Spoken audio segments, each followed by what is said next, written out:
প্রায় 53 বছর পর আবারও চাঁদের দিকে মানুষের যাত্রা শুরু হওয়ায় বিশ্বজুড়ে তৈরি হয়েছে ব্যাপক আগ্রহ। নতুন এই অভিযানের মাধ্যমে মহাকাশ অনুসন্ধানে এক নতুন যুগের সূচনা হতে যাচ্ছে।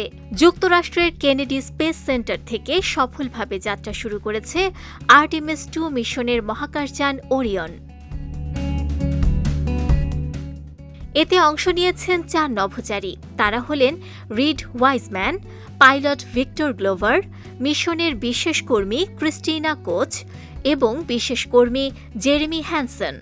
প্রায় 10 দিনের এই অভিযানে তারা চাঁদের কাছাকাছি গিয়ে আবার পৃথিবীতে ফিরে আসবেন।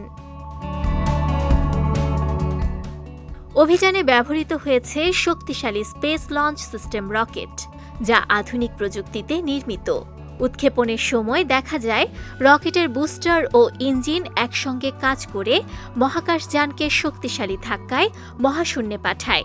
নির্দিষ্ট সময় পর ধাপে ধাপে বিভিন্ন অংশ বিচ্ছিন্ন হয়ে যায় এবং ওরিয়ন মহাকাশের গভীরে প্রবেশ করে।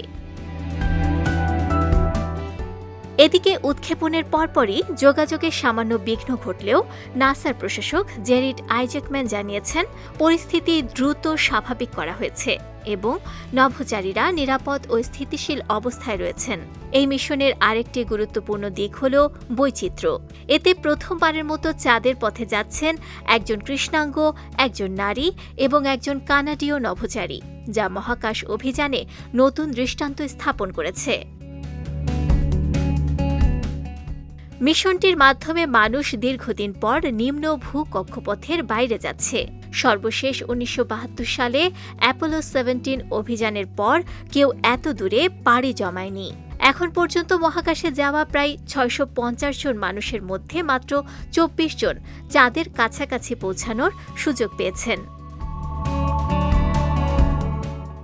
বিশেষজ্ঞদের মতে এই অভিযান শুধু চাঁদে ফিরে যাওয়ার পদক্ষেপ নয়, বরং এটি ভবিষ্যতে গভীর মহাকাশ, বিশেষ করে মঙ্গল গ্রহে মানব অভিযানের পথ উন্মুক্ত করবে।